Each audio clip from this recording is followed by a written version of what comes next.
Mensline supports people affected by the Royal Commission into institutional responses to child sexual abuse. Survivors, their partners, families and carers making contact with the Commission can find it very challenging. In this Top Blokes talk from Mensline, counsellors discuss these important and sensitive issues. One of the biggest issues is that in order to survive, and that's a word that I would use rather than victim, I would use survivor. In order to survive, many people who've experienced sexual abuse in their childhood have a range of sort of coping strategies that often aren't very that are maladaptive.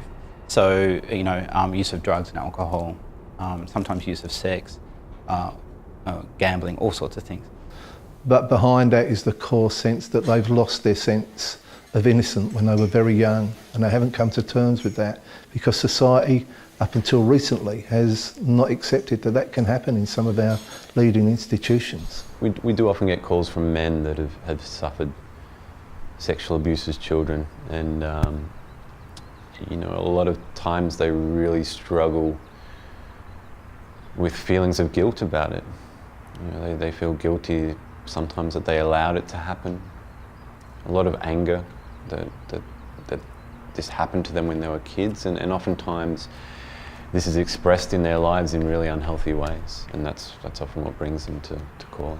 These feelings and emotions have been suppressed for such a long time that they aren't able to actually verbalise it. So that's one challenge. And it's also assimilating themselves back into society, establishing trust and intimacy again. That will take time because the trust was actually taken away from them. One of the things that's often damaged with survivors of childhood sexual abuse is their ability to feel safe.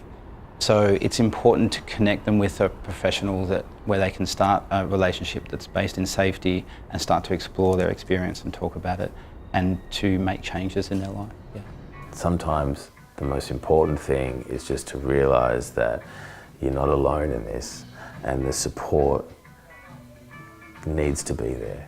And not because there's something wrong with you, but there's something wrong with what happened to you.